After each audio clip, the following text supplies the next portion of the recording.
हाँ जी, साईं बंदगी सतनाम। आवाज आ रही है मेरी?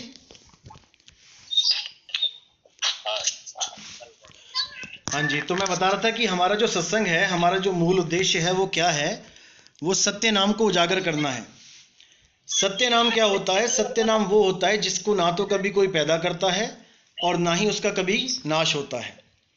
वो सत्य नाम किसी भाषा का गुलाम नहीं होता, किसी जात का गुलाम नहीं होता, किसी धर्म का गुलाम नहीं होता। वो सत्य नाम अपने आप में पूर्ण होता है। उसी को पूर्ण परमात्मा बोला जाता है, उसी को पूर्ण ब्रह्म बोला जाता है, उसी को सर्वे सर्वा बोला जाता है। जो हर पंथ का, हर धर्म का, हर जात पात के इंसानों का, जानवरों का, जो भी कुछ है इस दुनिया में, वो सबका परमपिता कहलाता है। उसके बिना इस संसार में सब अधूरा है। अगर वो नहीं तो कुछ भी नहीं। उसी सत्य नाम का जो हम प्रचार कर रहे हैं, उसी के बारे में सारे सत्संग है। आप अगर गौर से सुनोगे तो हर सत्संग में शुरुआत कहीं से भी हो सत्संग में, लेकिन अंत जाके शब्द पे हो जाता है। हर सत्संग में आपको एक ही सार बताया जाता है कि शब्द ही सार है, शब्द ही सत्य है, शब्द ही परमात्मा है। शब्द के बिना कुछ नहीं। शब्द के बिना अगर कुछ भी है तो वो माया है, और माया से परे जो है वो है सार शब्द, जो बोलने लिखने पढ़ने में कभी नहीं आता। क्योंकि बाकी जितने बोलने लिखने पढ़ने वाले जितने भी नाम हैं, ये सब इंसानों के द्वारा बनाए गए हैं। ये इंसानों के द्वारा ही इस दुनिया में आए हैं, और जिस दिन इंसान खत्म हो गया इस दुनिया से, इन नामों को लेने वाला कोई नहीं बचेगा। ये नाम किसी के काम के नहीं होंगे। आज अगर इंसान खत्म हो जाए इस दुनिया में से, तो ये जितने भी ग्रंथ हैं, ये जितने भी नाम हैं, ये जितने भी भगवानों के नाम हैं, ये सब जीरो हो जाएंगे। कौन लेगा इनको? किसी जानवर के काम के नहीं है ये, केवल और केवल इंसानों के काम के हैं। इंसानों ने बनाए हैं अपने अपने मतलब के लिए, अपनी बात को समझाने के लिए। नहीं तो किसी भी जानवर ने आज तक 52 अक्षरों का उपयोग नहीं किया। तो इसीलिए कबीर साहब ने बार बार बोला है कि 52 अक्षर लोक तरह सब कुछ इन्हीं माही, और ये आखर खिर जाएंगे वो आखर इनमें नाही। कि ये 52 अक्षर हमेशा हमेशा के लिए खिर जाएंगे, लेकिन वो अक्षर, वो परमात्मा का नाम इन 52 में नहीं है भाई। वो 52 से न्यारा है। इसीलिए साहिब ने बार बार 52 अक्षरों का भेद खोलते हुए बोला कि जब 52 का टूटे डोरा, सहजे छूटे काल झकोरा, फिर नहीं आए फिर नहीं जाए, और सार शब्द में रहे समाये। कि जब 52 अक्षरों का डोरा टूट जाएगा, जिस डोरे को आप पकड़ के बैठे हो मजबूती से, ये आपकी ही गुलामी का कारण है। यानी कि जैसे एक घोड़े ने खुद ही रस्सी को पकड़ रखा है और सोच रहा है कि मैं आजाद हूं, मैं इसी से आजाद हो जाऊंगा। रस्सी को पकड़ के आजाद नहीं होगा, रस्सी से छूट के आजाद होगा। तो साहिब ने साहब बोला, जब 52 का टूटे डोरा, सहजे छूटे काल झकोरा, फिर नहीं आए फिर नहीं जाए, और वो सार शब्द में रहे समाये। उस सार शब्द में रहना है हमने। आज जो हम इस दुनिया में रहते हैं, इस 3 लोक में रहते हैं, ये 3 लोक बनने से पहले हम कहां थे? हम सार शब्द में थे, और सार शब्द में ही वापस जाएंगे तो हमारी मुक्ति होगी। अब कुछ लोगों का भ्रम यह रहता है कि अगर हम पहले सार शब्द में थे तो हम अगर एक बार यहां आ सकते हैं, हम दोबारा क्यों नहीं आएंगे? तो उसका जवाब यह है भाई कि आप चेतन हो, आप जड़ नहीं हो, आप चेतन हो। आपको पता लग जाए कि इस रास्ते में एक शेर खड़ा है और आप जाओ वहां पे, आप देखते ही वापस भाग आओगे, दोबारा हिम्मत नहीं करोगे जाने की। जब तक सुना था, जब तक जा भी सकते थे कि देखा नहीं। जब देख ही लिया फिर जाने का कोई मतलब भी नहीं। जैसे कोई अफवाह भी फैला दे कि रास्ते में शेर है, तो आप जल्दी यकीन नहीं करोगे, उसको यही पूछोगे कि तुमने देखा है। अगर तुमने देखा है तो बोलो, अफवाह पे यकीन नहीं करोगे। जब जाके खुद देख लिया, अब भैया उस रास्ते पे जाने वाला बेवकूफ ही होगा। इसी प्रकार जब आप वापस पहुंचोगे तब आपको समझ में आएगा कि मैं फंसा कहां था।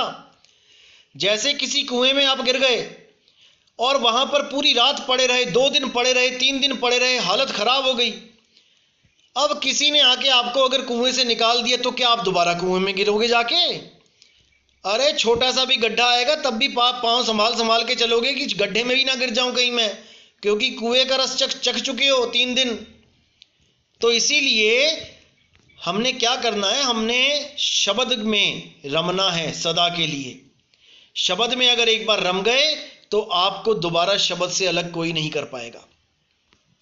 क्योंकि भूखे को जैसे भोजन मिल जाता है, प्यासे को जैसे पानी मिल जाता है, तो अब उसको और कुछ नहीं चाहिए, उसको वही चाहिए जो प्राप्ति हो गई है।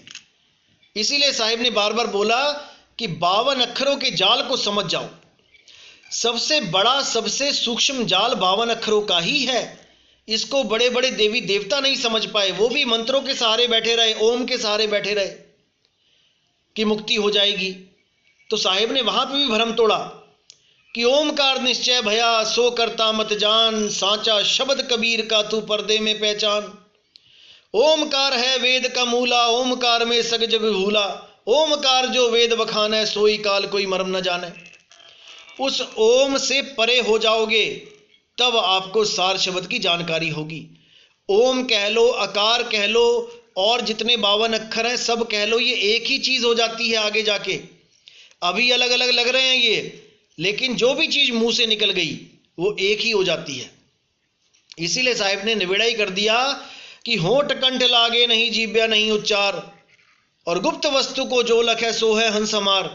उस गुप्त वस्तु को लखना है। जब तक वो वस्तु आपको नहीं मिली, जब तक सारे नाम जितने मर्जी जप लो, आपका काम नहीं बन पाएगा, आपको मोक्ष नहीं, मुक्ति नहीं मिल पाएगी।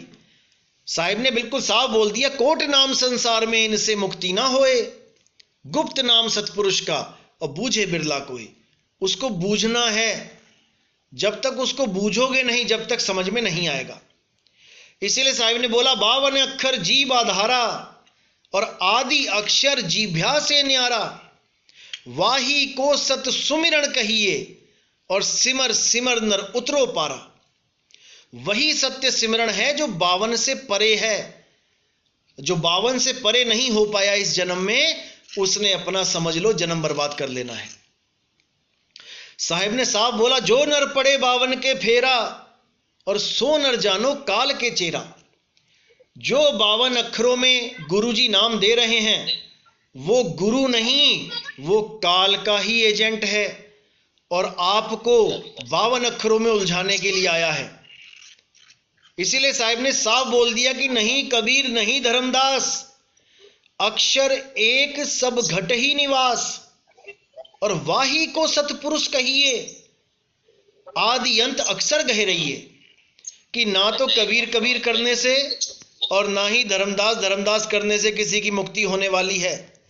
नहीं कबीर नहीं धर्मदास, अक्षर एक सब घट ही निवास। सब घटों में एक अक्षर विराजमान है। अक्षर का मतलब क्या होता है? अविनाशी, जिसका कभी क्षर ना हो, क्षय ना हो, नाश ना हो। और वो अक्षर क्या है? वो है आदि अक्षर। 52 अक्षरों से पहले जो था, 52 अक्षर बनने से जो पहले था, वो आदि अक्षर, वो आज भी आपके पास है। वो सदा सदा आपके पास रहेगा, क्योंकि आप ही हो। वो आदि अक्षर आप ही हो। आप अपने स्वरूप को भूल के अपने आप को एक आदमी, एक औरत, एक जानवर समझ रहे हैं। वो आत्मदेव ही है आदि अक्षर। जब उस अवस्था को आप प्राप्त करोगे, तब आपको समझ में आएगा कि मैं कैसे 52 अक्षरों में उलझा पड़ा था, और 52 अक्षरों से परे होकर ही मैं अपने स्वरूप को जान पाया हूं। जैसे आपने बोला कि नितिन, मेरा नाम है नितिन, तो नितिन एक नाम भी है और नितिन एक स्वरूप भी है। अगर किसी ने स्वरूप को नहीं जाना है और वो केवल नितिन नितिन कर रहा है, तो नितिन के स्वरूप को वो नहीं जान सकता। जिसने कभी नितिन को देखा नहीं, वो नहीं पहचान पाएगा। लेकिन अगर उसको स्वरूप पता है, तब उसको नाम के साथ ही रूप भी पता लग जाता है। नाम मिलावे रूप को, जो जन खोजी होए, और जब वह रूप हृदय बसे, शुदा रहे नहीं कोई। नाम मिलावे रूप को। गुरुदेव जब नाम देते हैं तो आपको रूप का ही लखाव कराते हैं। रूप का लखाव का मतलब ये नहीं होता कि आपके नाम का लखाव, कि आ दे दिया, का दे दिया, पा दे दिया, नितिन दे दिया, राम दे दिया, हनुमान दे दिया, वो नहीं। वो तो अक्षर नाम है। अक्षर नाम से छुड़ा के रूप का लखाव कराया जाता है, सुरती को लखाव किया जाता है। सूरत उस रूप को लखेगी तब उसको समझ में आएगा कि असल में मैं हूं क्या, नहीं तो 52 अक्षरों में ही उलझती रह जाएगी। तो इसीलिए बोला है कि गुरु शब्द है, गुरु देह नहीं है। एक डाल दो पंछी बैठे, एक गुरु एक चेला, और गुरु की करनी गुरु भरेगा, चेले की करनी चेला। जब तक आपको शब्द गुरु नहीं मिल गया जो निर्बंध है, जब तक आप भी बंधन में ही रहोगे। निर्बंध कैसे? यानी वो कर्मों के जाल में नहीं फंसता। बाकी जितने गुरु हैं, देही गुरु हैं, वो कर्मों के जाल में ही रहते हैं। आज देख लो कौन सा देही गुरु बचा हुआ है? सब बीमार पड़े हैं, सब कोई ना कोई गोली खा रहे हैं, सब कोई ना कोई ऑपरेशन करा रहे हैं, सब कुछ ना कुछ दुख दर्द लेके बैठे हैं। किसी का दांत दर्द है, किसी की आंख दर्द है, किसी की कमर दर्द है, दवाइयां खा रहे हैं। तो वो शब्द गुरु कैसे हो गए भाई? शब्द गुरु वो कभी किसी गुलामी में नहीं रहता, वो किसी तत्वों के अधीन नहीं रहता। वो शब्दों से परे है, वो तत्वों से परे है, वो नी तत्व है, नी शब्द है। वो शब्द गुरु सबके साथ है, कभी साथ नहीं छोड़ता। गर्भ में भी आपके साथ रहता है वो शब्द रूप में। वो गर्भ में नहीं होता, लेकिन उसका साथ होता है आपके साथ। जैसे आप कुएं में गिरे हो और वो कुएं के ऊपर बैठा है, वो है आपके साथ बिल्कुल, लेकिन आपकी तरह कुएं में नहीं गिरा है वो। तो वो शब्द गुरु आपका अंग संग है, आपकी सदा रक्षा करने के लिए बैठा है, लेकिन उसको पहचान नहीं पा रहा कोई। इसीलिए साहिब ने बोला कि यहां पे जितने भी रिश्तेदारी हैं, जितने भी नाते हैं, ये सब के सब क्या हैं? इक लेवा इक देवा दूतम, और कोई किसी का पिता ना पूतम। ये एक दूसरे से लेन देन का संबंध है। कोई पिता बन के बैठा है, कोई पुत्र बन के बैठा है, कोई मां बन के आ गई, कोई बेटी बन के आ गई। ये एक दूसरे से लेने देने का संबंध है। इक लेवा इक देवा दूतम, एक सुबह सुबह पॉकेट मनी दे रहा है और एक पॉकेट मनी ले रहा है। क्यों? क्योंकि पिछले जन्मों में उसने उसका कुछ लिया होगा, उसका कुछ खाया होगा, तो आज वापस कर रहा है। इक लेवा इक देवा दूतम, कोई किसी का पिता ना पूतम।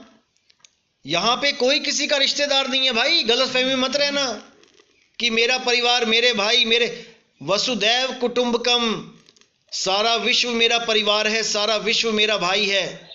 कोई खास स्पेशल मेरे 3-4 भाई नहीं है जो मेरी माता के गर्भ से आ गए हैं, जिनको मैं भाई समझ रहा हूं।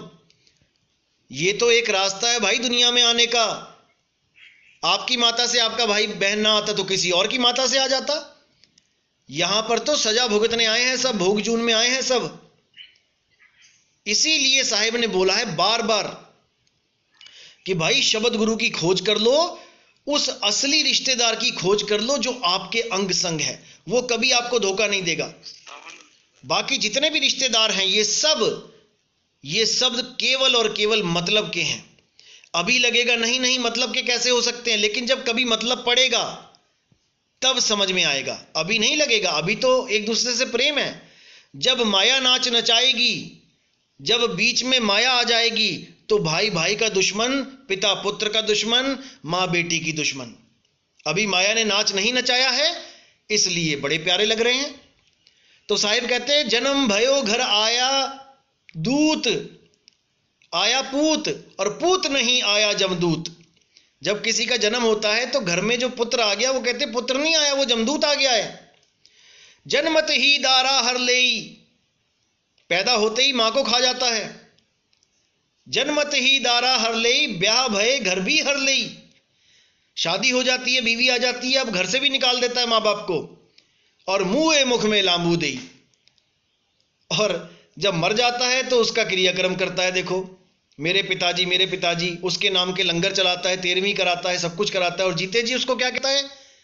उसको धक्के लगाता है, उसका कहा नहीं मानता। ये सब का सब खेल है माया का। किसी पिता को लगता है कि मेरे 4 पुत्र हैं, बहुत आज्ञाकारी हैं, जरा बोल के देखना कि मैं चारों में से एक को थोड़ा सा ज्यादा प्रॉपर्टी दूंगा, थोड़ा सा ज्यादा पैसा दूंगा। अभी समझ में आ जाएगा कि कितने आज्ञाकारी हैं, 2 मिनट में पता लग जाएगा। तो ये सब माया का खेल है, ये माया ने उलझा रखा है। इसी माया से परे हमने जाना है शब्द स्वरूप में। अगर एक बार आप शब्द स्वरूप में लीन हो गए, फिर ये माया आपका कुछ नहीं बिगाड़ सकती। फिर तो आपके सामने सब जीरो है। कोई आपको कितना लालच देता रहे, कितना ही कोई आपको उकसाता रहे, आपको कोई फर्क नहीं पड़ता। आप सत्य के साथ हो लेते हो। आपको पता लग जाता है कि मैंने यहां अपनी सूरत को नहीं फंसाना है, मैंने यहां से निकल जाना है। और निकलोगे कैसे? गुरु के द्वारा। गुरु कौन सा? शब्द गुरु के द्वारा। शब्द गुरु कैसे मिलेगा? देह गुरु के द्वारा। देह गुरु कैसा होना चाहिए? पूर्ण शब्द का ज्ञानी होना चाहिए, ना कि इन 52 अक्षरों का ज्ञानी होना चाहिए, ना कि इन मंत्रों को, इन तंत्रों को साधने वाला होना चाहिए, ना कि इन जप तप पूजा व्रत नित नेम इनमें उलझाने वाला होना चाहिए। ऐसा होना चाहिए जो स्वयं भी निर्मल हो, जो स्वयं सारे भरम जालों से दूर हो और हमें भी सारे भरम जालों से दूर करने वाला हो, तभी बात बनेगी। तो हर गुरु, जितने भी गुरु यहां बैठे हैं, वो 2 तरह का ज्ञान लेके बैठे हैं। एक है पवित्र ज्ञान, एक है मूल ज्ञान। मैंने बहुत बार बताया हुआ है, अगर आपने 100 से ऊपर गए होगे, कोई 120 तक पहुंचा होगा, अगर सुन रहा है जो सत्संग, वो अच्छी तरह समझ गया होगा कि पवित्र ज्ञान क्या है, मूल ज्ञान क्या है।